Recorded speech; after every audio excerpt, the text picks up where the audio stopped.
나의 인생의 구원자로 나를 죄 가운데서 건져주신 분이라는 사실을 믿음으로 이 자리에 나와 예배를 드리고 있는 줄로 믿습니다. 그러면 우리는 빛의 자녀입니다. 예수님을 믿는다면 우리는 빛의 자녀라고 말씀하고 있어요. 우리의 과거의 신분은 무엇이었을까요? 지금 우리가 빛의 자녀라면 우리는 과거에 어둠의 자녀였습니다. 어둠의 자녀란 그냥 엄마 아빠의 그 슬하에서 태어나서 모든 사람들이 품고 살아가는 그런 생각 속에 살았던 사람들이에요. 그것은 이 눈에 보이는 세계가 전부인 것으로 이렇게 생각을 하고 이 세상에서 어떻게 해서든지 잘 먹고 잘 살다가 죽음이라고 하는 것이 분명히 모든 사람에게 올 텐데 나는 죽지 않을 것처럼 이렇게 착각을 하면서 되도록이면 오래오래 살기를 소망하며 몸이 으스러져라 밤 늦게까지 다름질하며 살아가는 것이 이게 모든 사람들의 모습이에요. 그런데 성경은 그러한 삶을 어둠 가운데 있는 삶이라고 말씀하고 있어요. 빛이신 하나님을 경외하는 삶이 아닌 그 모든 삶은 어둠 가운데 있는 삶이라는 거예요. 어둠 가운데 살다가 영원한 어둠 가운데 가는 게 그게 지옥이에요. 그러니까 모든 사람은 이 세상에 태어난 모든 사람은 이 세상이 전부인 줄 알고 살아가다가 어느 날 갑자기 죽음을 맞이하게 되는데 그 영원한 어둠인 그 가운데로 가게 되어 있는 거예요.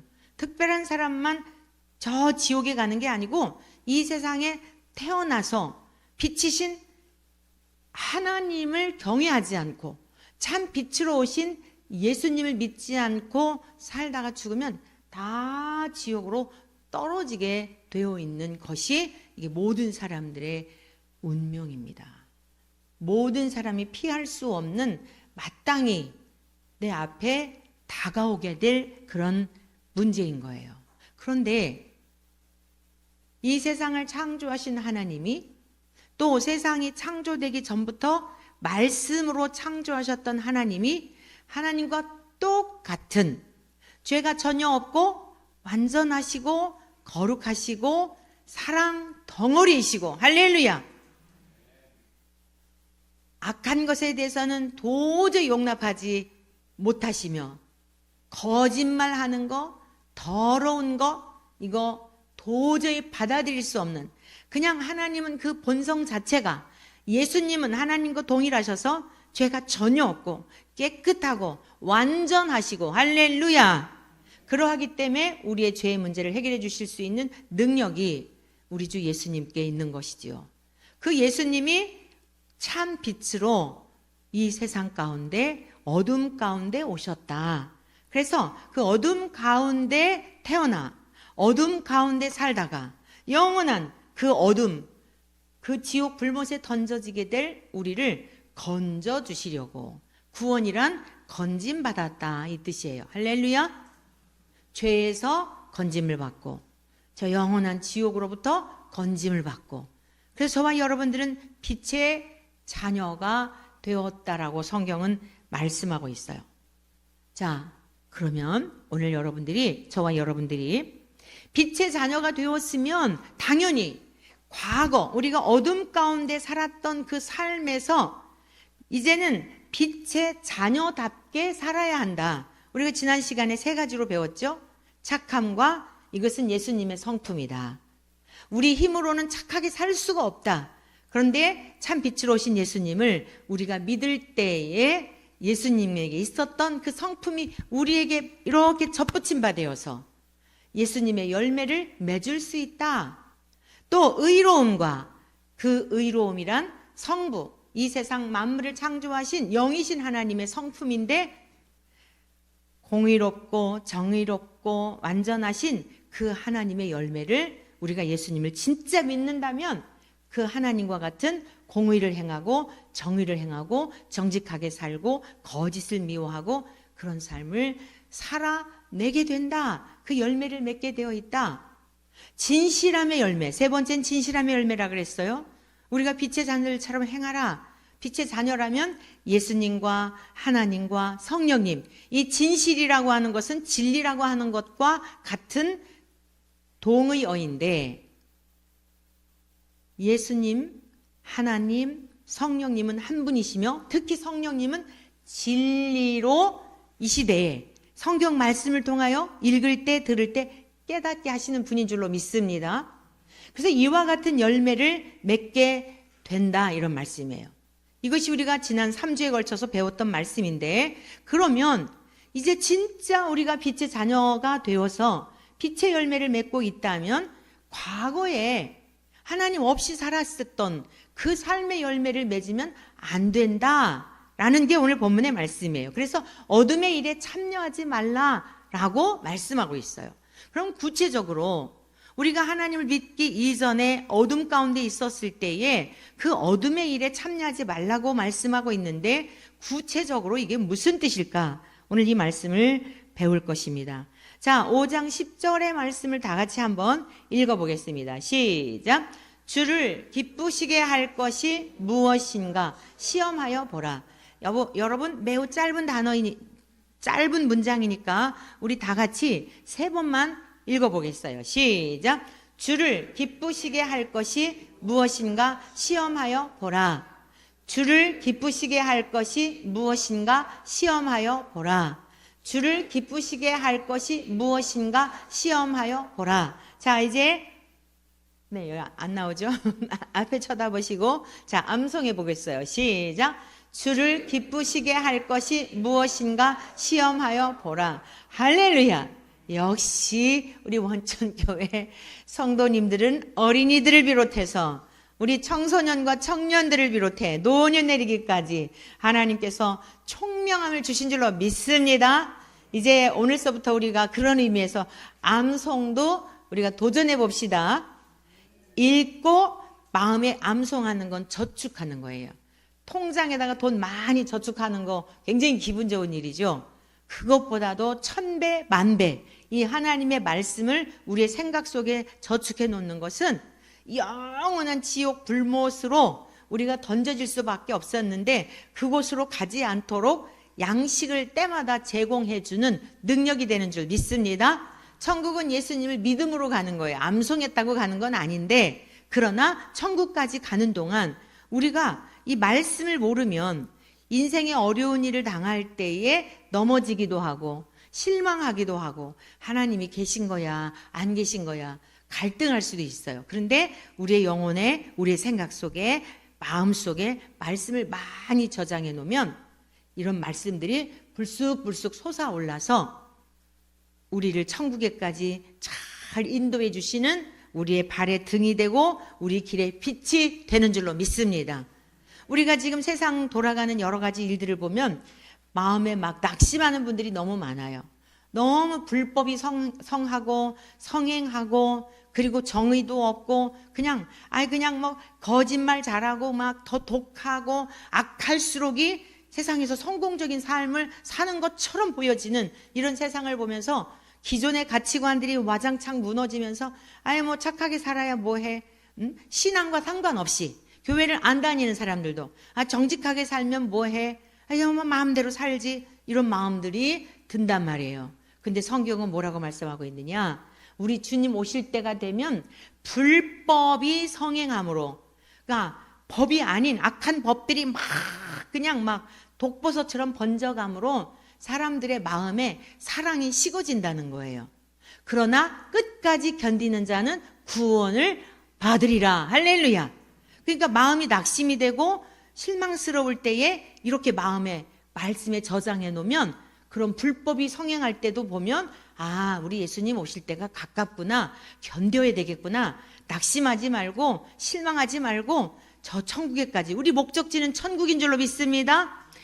정신 차리고 끝까지 견뎌야 한다고 했으니 뭐 교회 다니면 뭐해, 교회 다니는 사람들 보니까 뭐 저 사람 장로라는데 뭐 목사라는데 권사라는데 더 악한데 이러고 실족하는 게 아니라 잘 믿어야 되겠다, 나는 어떻지? 라고 하면서 그 말씀이 거울처럼 비춰주기 때문에 우리를 천국에까지 잘 인도해 주시는 능력이 되는 줄로 믿습니다.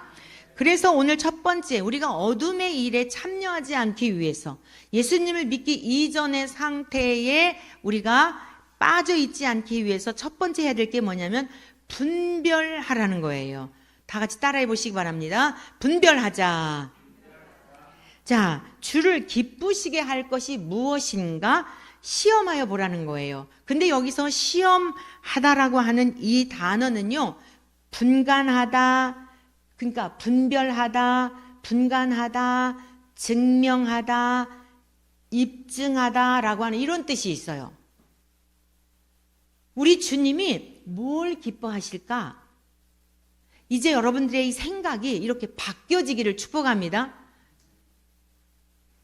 자, 따라해 보세요. 나는 우리 주님을 기쁘시게 하는 일을 위해 살리라. 그러니까 주님이 뭘 기뻐하실까에 대한 것을 항상 생각하면서 살라는 거예요. 우리들의 마음에 모든 문제는 여러분 밖에 있는 게 아니에요. 밖에 있는 건 사실이지만 밖에 일어나는 일들 때문에 마음이 무너지는 게 아니라 여러분의 마음이 무너지기 때문에 이 상황들이 우리에게 두려움을 주고 이 상황들이 우리로 하여금 실망하게 하고 우리로 하여금 낙심하게 하는 거예요. 우리의 마음 중심이 딱 고정되어 있으면 하나님의 말씀에 딱 기준을 삼고 하나님과 나와 딱 하나가 되어 이 세상을 창조하신 분이 나의 아버지신데 그 아버지가 나를 붙들고 계시고 대한민국을 붙들고 계시고 인류의 역사를 딱 붙들고 계신다라고 하는 믿음이 있다고 한다면 전쟁의 소용돌이 속에서도 우리 앞에 전쟁이 일어난다 할지라도 폭풍우가 몰아친다 할지라도 아버지가 계시기 때문에 아버지가 붙들고 계시기 때문에 염려할 이유가 없는 줄로 믿습니다. 하나님이 가장 기뻐하시는 게 뭐냐면 이 믿음이에요. 믿음이 없이는 하나님을 기쁘시게 할 수 없어요. 아니, 여러분 생각해 보세요. 엄마로서 내 아이와 함께 길을 가고 있어요. 엄마는 이 아이의 보호자예요. 그런데 이 아이가 막 두려워해요. 막 불안해해요. 엄마 마음이 어떨까요?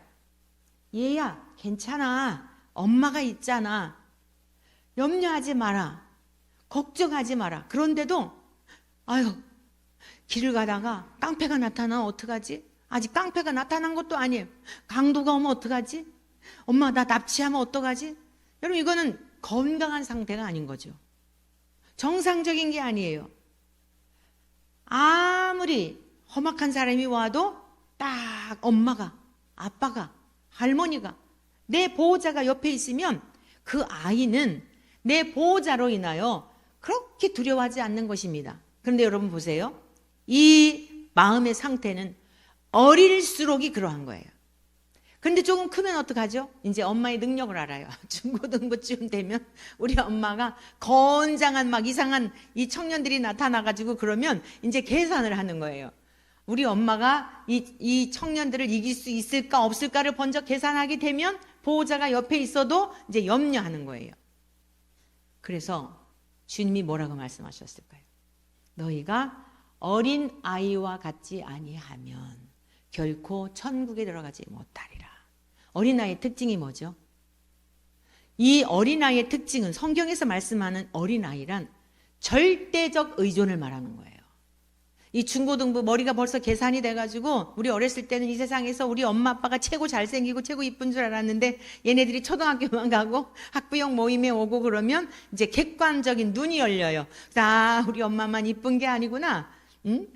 우리 엄마만 예쁜 게 아니네. 그러면서 이제 얘네들이 초등학교만 가도 부모님에 대하여 다른 부모와 평가를 하면서 좀 뭐 어떻게 하고 와라. 또 심지어 어떤 아이는 부끄러우니까 오지 말아라. 그래갖고 막 부모님들이 또 상처받았다는 이야기를 듣기도 했어요. 이게 벌써 자기들의 어떤 판단 기준이 생기는 거예요. 그런데 우리 지금 이 손주 200일 됐다 그래요. 엊그제 200일 된 아이 같은 경우에는 전혀 그게 없어요. 절대 의존적이에요. 우리 집에 며칠 3박 4일 있다가 가더니 제 어미 이제는 아빠도 필요 없다 그런데요. 엄마만 나오라 그런데요.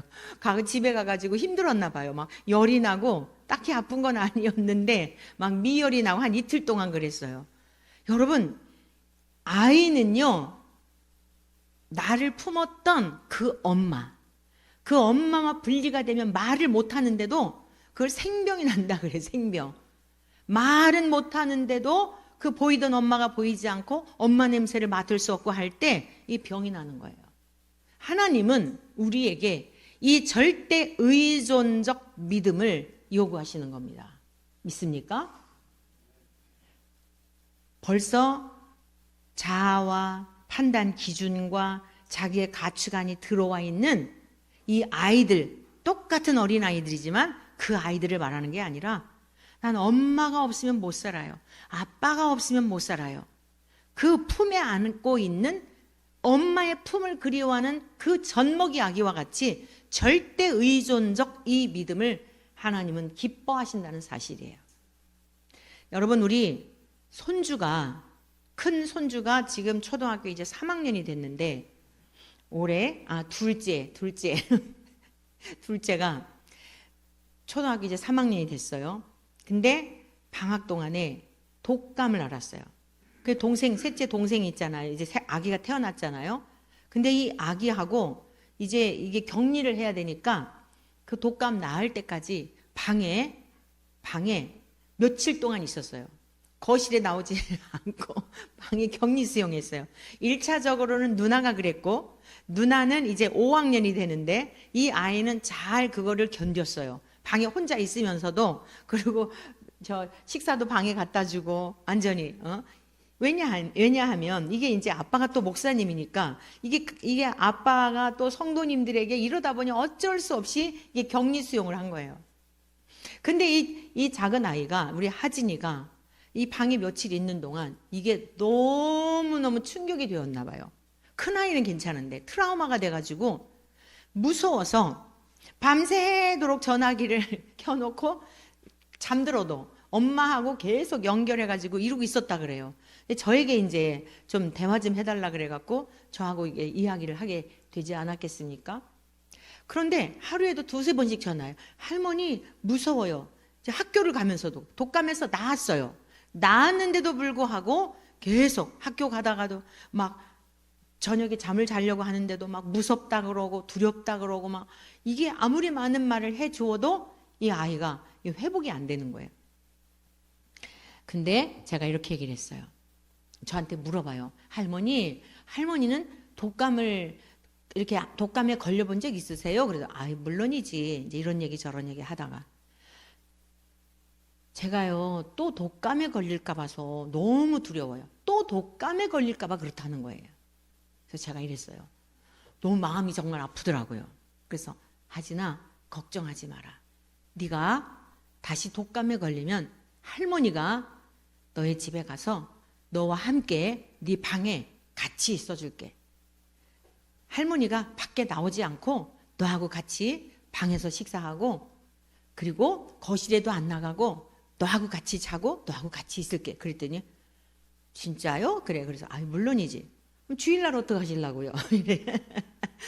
주일날 마스크 쓰고 얼른 가서 예배 드리고 다시 올게. 이 아이에게요, 이게 복음이었던 거예요. 할머니 잠깐만 기다리세요. 전화를 내려놓고요, 들리잖아요. 엄마, 제가 독감에 걸리면요 할머니가 오신대요. 그러니까 또 그 옆에 있는 제 누나가 할머니 저도 그 독감 걸리면 오세요. 그래서 알았어. 얘가 믿음이 간 거예요. 네가 독감에 걸리면 할머니가 같이 있어줄게. 그러니까 이제 나름대로 테스트 해본 거죠. 항상 주일을 할머니가 귀하게 여긴다는 걸 알고 딱 주일에는 어떻게 하시려고요? 설교 끝나고 바로 올게.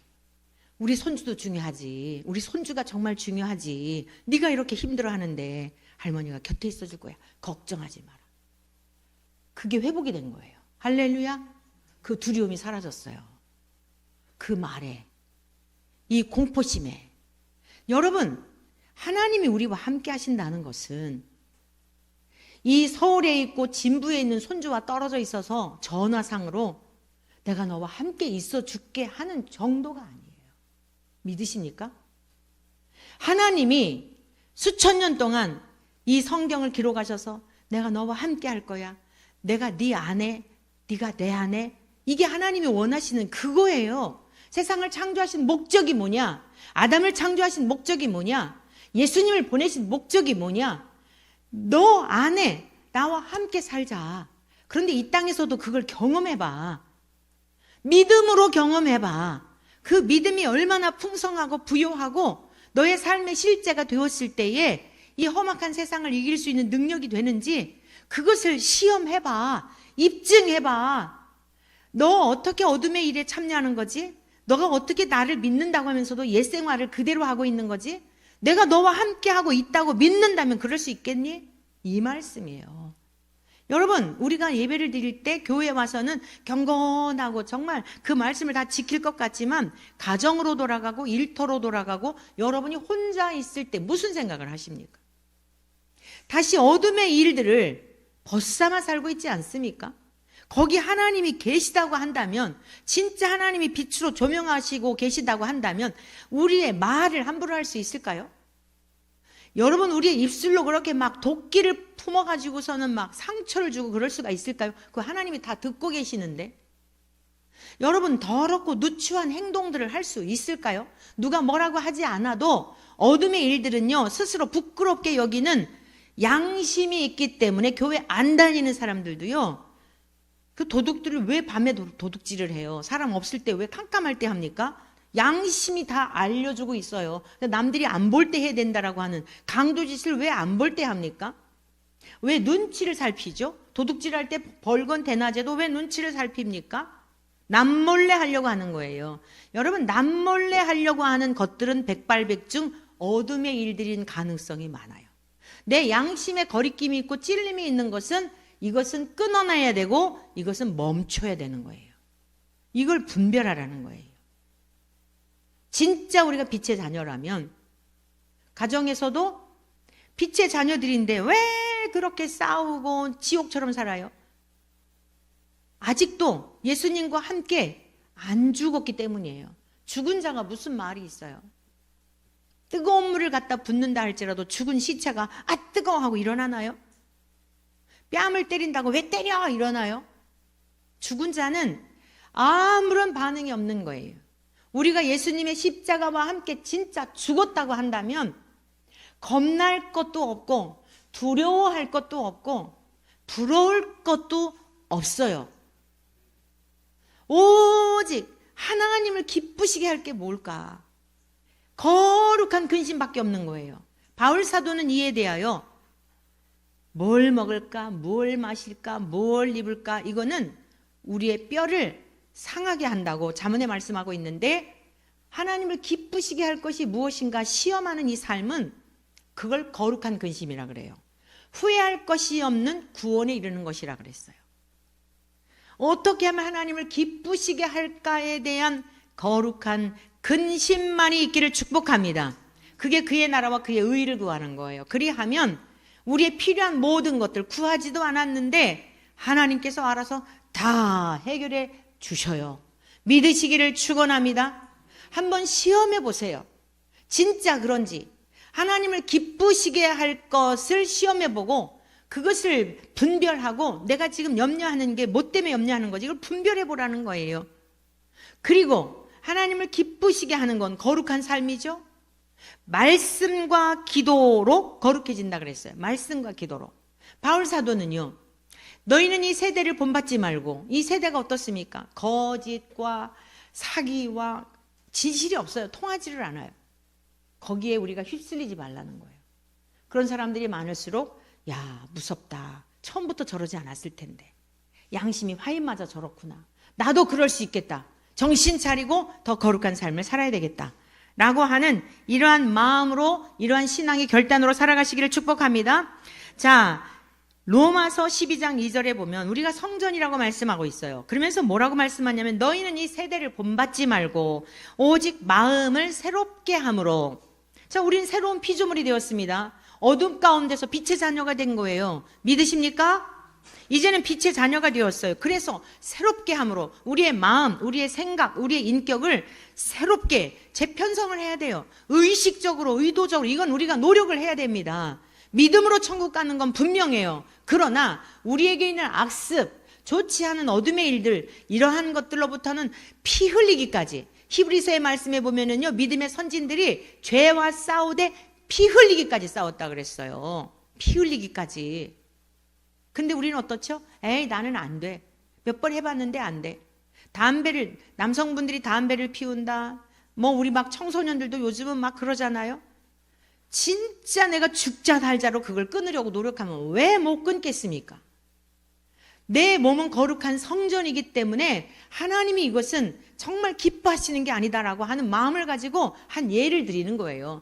여러분들의 신앙에 장애가 되는 어떤 요소들이 이거 정말 너무너무 이거는 하나님 보시기에 합당한 게 아니야 라고 하는 게 있다고 한다면 피 흘리기까지 믿음의 선진들이 죄와 싸웠다니까요. 예수 그리스도의 이름을 붙들고 그 거룩한 이름을 삶으로 살아내기 위해서 죽음을 불사하면서 싸웠다니까요. 여러분, 우리 사랑하는 원천의 모든 가족들에게 이러한 은혜와 능력이 충만하게 성령님으로부터 부어주시기를 축복합니다. 여기 보면은 오직 마음을 새롭게 함으로 변화를 받아 하나님의 선하시고 기뻐하시고 온전하신 뜻이 무엇인지 분별하도록 하라. 여기서 시험하여 보라, 분별하도록 하라라고 하는 단어가 동일한 거예요. 그래서 오늘 저와 여러분들은 정말 하나님이 기뻐하시고 선하신 뜻이 무엇인가를 분별하는 일에 쓸데없는 생각하지 말고 다시 여러분이 가정으로 돌아가고 일터로 돌아가고 학교로 돌아가고 여러분의 삶의 현장으로 돌아갔을 때 이 상황에서 하나님이 기뻐하시는 것이 무엇일까에 대한 것을 분별하도록 우리의 마음을 다하고 뜻을 다하고 힘을 다하는 우리 모두 되시기를 축복합니다. 두 번째는 책망하라 그랬어요. 책망하라. 5장 11절의 말씀 같이 읽습니다. 다 같이 읽겠습니다. 시작. 너희는 열매 없는 어둠의 일에 참여하지 말고 도리어 책망하라. 자, 우리가요, 다른 사람들에 대해서는 매우 엄격해요. 타인에 대해서는 그걸 정죄라 그러죠. 근데 딱 기준이 있는데, 아유, 이렇게 거짓말하고 뭘 이렇게 진실하지 못하고 이걸 내가 기준을 이렇게 삼잖아요. 근데 그 잣대를 가장 먼저 거울과 같이 들여다보아야 할 대상이 누구냐면 우리 자신이에요. 여기서 1차적으로 어둠의 일에 참여하지 말고 열매 없는 어둠의 일에 참여하지 말고 도리어 책망하라 그랬잖아요. 우리 한번 11절 말씀 다시 한번 3번 읽겠습니다. 시작. 너희는 열매 없는 어둠의 일에 참여하지 말고 도리어 책망하라. 너희는 열매 없는 어둠의 일에 책망하지 말고 도리어 책망하라. 너희는 열매 없는 어둠의 일에 참여하지 말고 도리어 책망하라. 다시 한번 앞을 쳐다보시고 다 같이 암송해 보시겠어요? 한번 눈으로 빨리 보세요. 자, 보셨죠?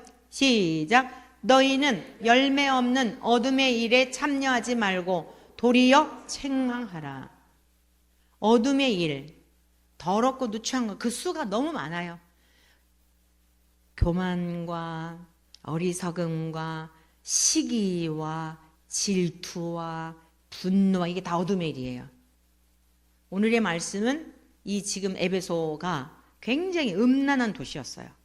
하나님이 창조하신 창조의 질서를 어그러뜨리고 남자와 여자와의 결혼을 통해서 생육하고 번성하여 하나님의 나라를 점점 이루어가는 일에 우리가 도구로 하나님의 피조물로 살아야 되는데 이 육체의 쾌락을 위해서 모든 질서를 다 파괴하고 아주 누추했어요. 이런 배경 속에서 자꾸 이제 이 어둠의 일, 육체의 더러운 좋지 않은 행위들에 대한 것을 어둠의 일로 탐욕으로 이제 음행으로 이런 표현들을 하고 있는 거예요. 그리고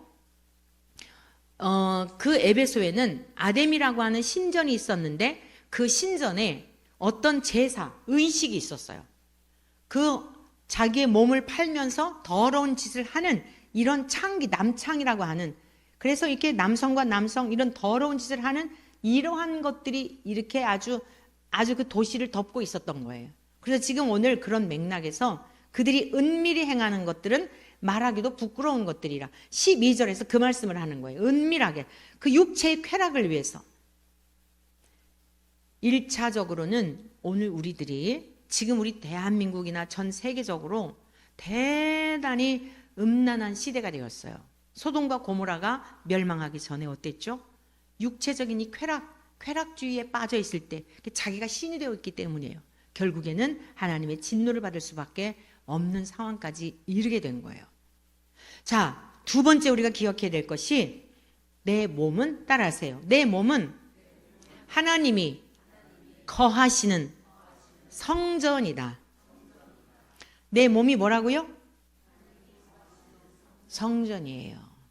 이게 기준이 되면 아이들한테 어렸을 때부터 뭐 담배 피우면 안 돼, 술 마시면 안 돼, 무엇을 하면 안 돼, 이게 할 필요가 없어요. 내 몸이 성전이라는 것이 확실하게 아이들이 기준이 되면 내가 해야 할 것, 금해야 할 것, 이런 것들을 내주하시는 성령님이 깨닫게 해주세요. 불편한 마음을 주시고 거부감이 들게 하시고 거룩한 아이로 자라가게 하시는 거예요. 이 시대에 우리 대한민국 교육열 대단하지만 학교의 기독교 교육이 다시 살아나고 하나님의 말씀을 다시 가르치는 그러한 교육 제도가 재편이 되지 않으면요, 이 대한민국 소망이 없어요.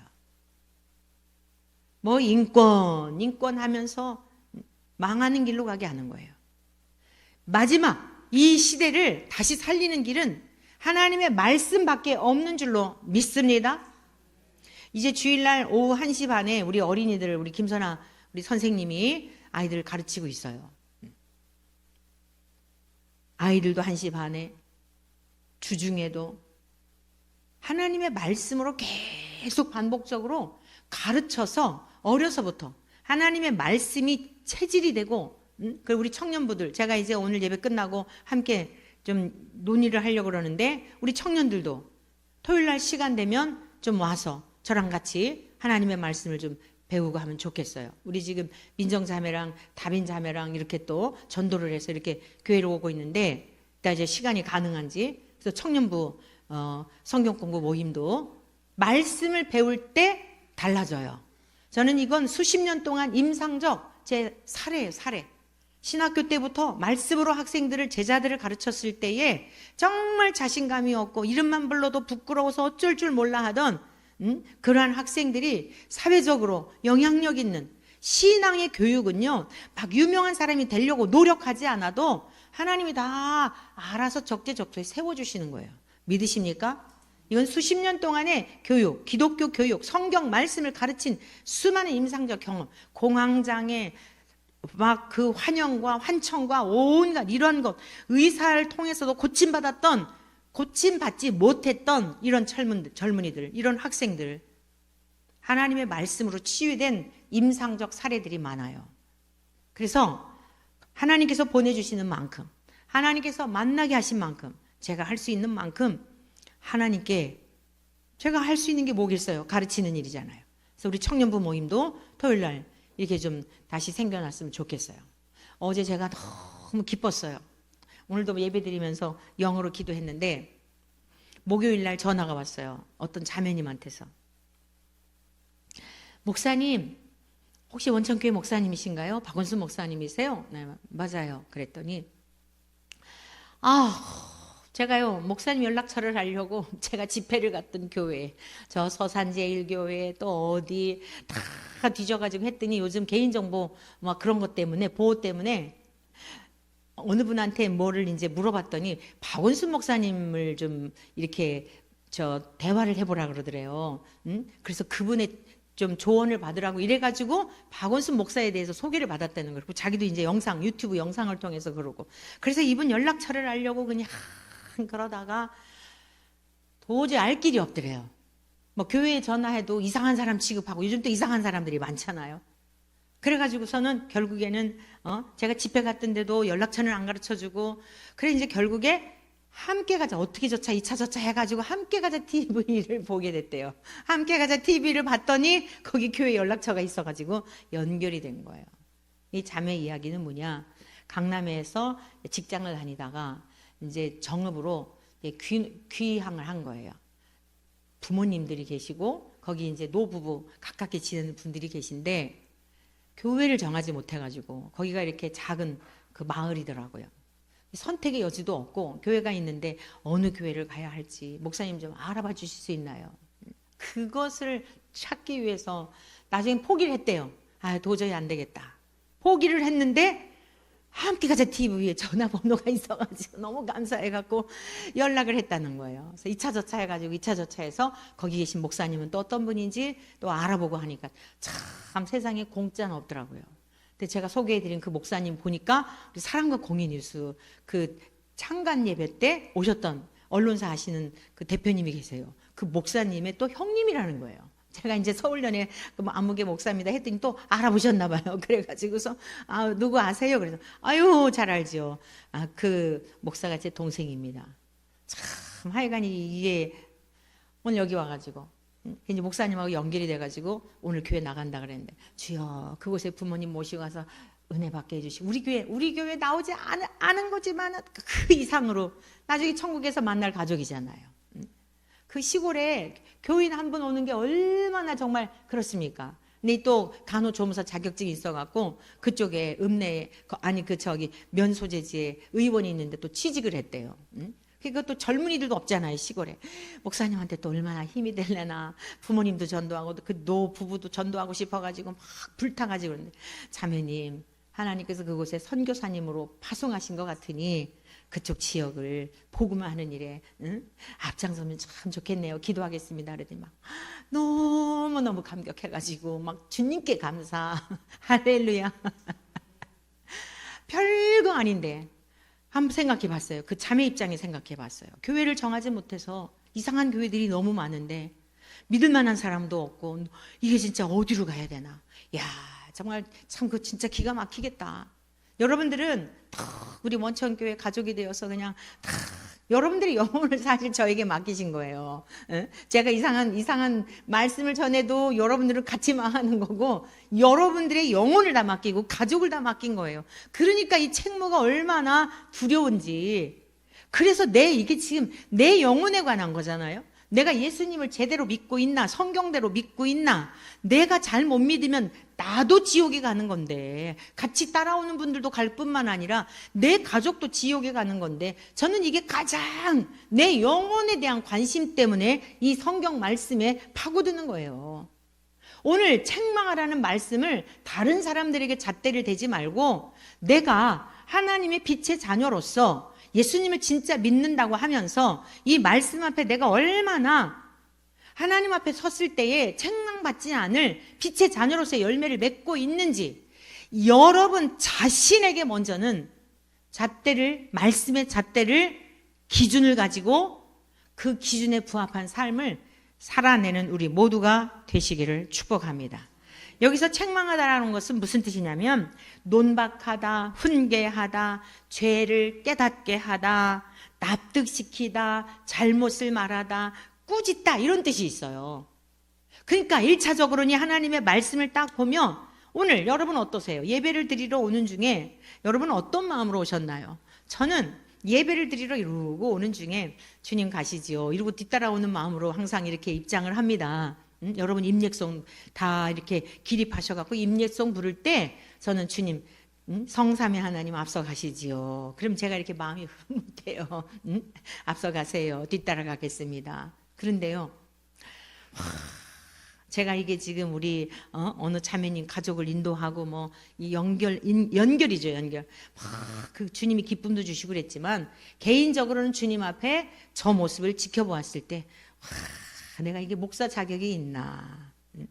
오늘의 이 말씀이 그러해서 저를 보게 하시는지 내가 진짜 이게 목사 자격이 있나. 결론적으로 무슨 마음으로 여기 올라왔을까요?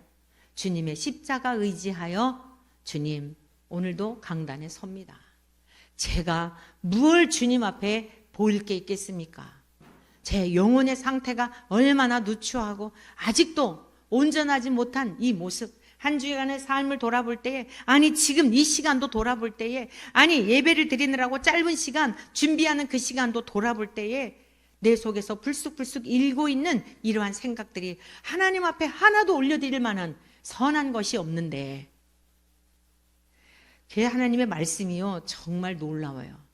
저 자신을 먼저 주님 앞에 뭐라 그랬어요? 죄를 깨닫게 하다 그랬잖아요. 우리 안에 내주하시는 성령님이, 우리가 앞에 빛의 열매를 맺으라 할 때 성부와 성자와 성령 삼위 하나님이 우리 안에 내주하시게 되면 그 성령님이 우리의 모습을 보게 하세요. 그러니 우리가 주님 앞에 어떤 마음을 갖게 될까요? 주님의 십자가를 의지할 수밖에 없고 2000년 전의 사건으로 끝난 게 아니라 다시 십자가를 의지해야만 하는, 그리고 여전히 그 은혜가 필요하다라고 하는 것을 여러분 오늘의 삶의 자리에서도 고백하게 되고 그 은혜 앞에 감격하게 되는 줄로 믿습니다. 마지막 세 번째는 뭐냐면 부끄러운 것들이라는, 어둠의 일들은 부끄러운 것들이라는 거예요. 제가 두 번째 대지를 말씀할 때 대략 말씀드렸죠. 자, 마지막 절 12절 말씀 같이 읽어보겠어요. 시작. 그들이 은밀히 행하는 것들은 말하기도 부끄러운 것들이라. 음란의 문제, 우리 육체의 정욕을 위해서 종교적 의식을 행한다고 하면서 더러운 누추한 짓을 행하는 것. 하나님이 남자와 여자가 만나서 사랑하고 가정을 이루고 결혼을 하고 생육하고 자녀를 낳도록 하는데, 이게 지금 이 대한민국에도 차별금지법 이 통과의 문제라든가, 여러분 통과된 나라들 영국이라든가 이런 나라들이 얼마나 지금 교회가 엉망진창이 되었는지 몰라요.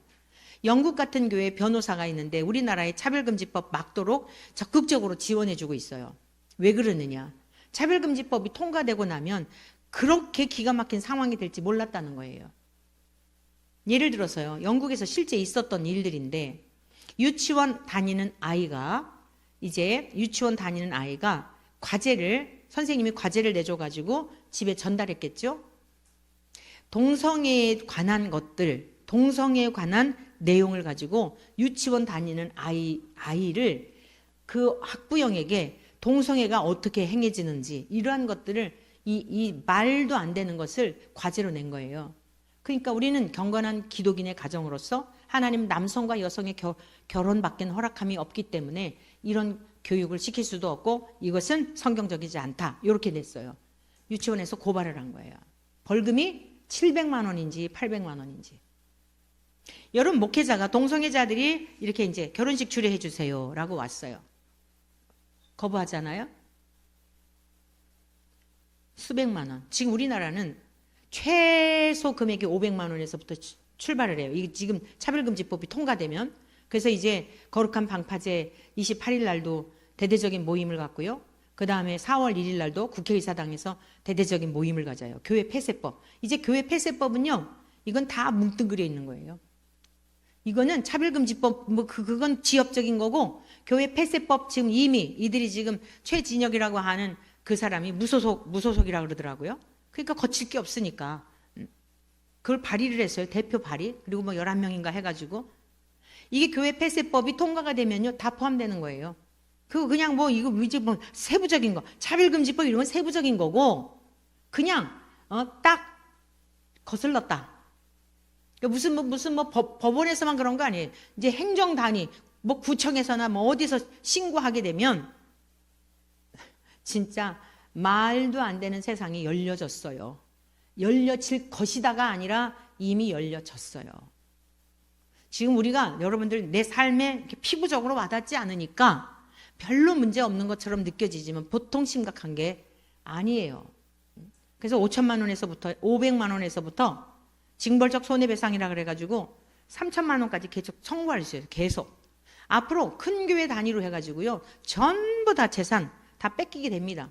이거 막아내지. 이번에 이제 진짜 그냥 그러면 하나님이 심판하시기로 작정하셨구나.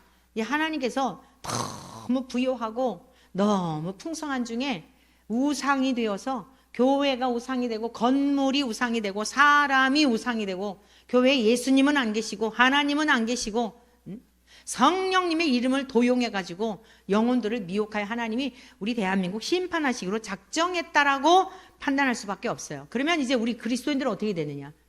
여러분들은 불법이 성행함으로 어떻다고요? 사랑이 식어진다 그랬어요. 하나님에 대한 사랑이 식어지고 체념하게 되고 그때 어떻게 된다고요?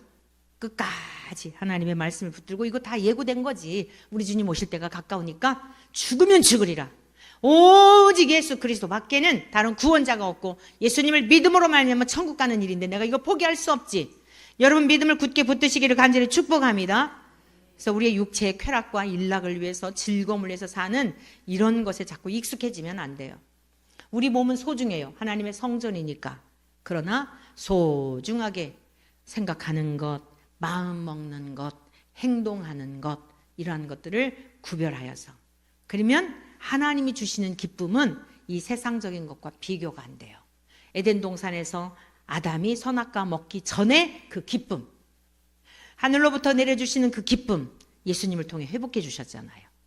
오늘 저와 여러분들 어둠의 일에 참여하지 말고 빛의 자녀로서 우리 주님이 맺으셨던 착한 열매, 공의로우신 아버지의 열매, 진리의 성령님을 통하여 깨닫게 하시고 순간마다 우리를 정결하게 하시고, 때로는 죄에 대하여 책망해 주시고 찔리는 것 같고 창피한 것 같지만 만방에 드러내지 않고 주님이 내 안에서 가르쳐 주시니 얼마나 감사해요. 그러한 것들을 고침으로 말미암아, 바뀜으로 말미암아 빛의 열매를 맺으며 어둠의 일에 참여하지 않는 우리 모두 되시기를 주의 이름으로 간절히 축원합니다.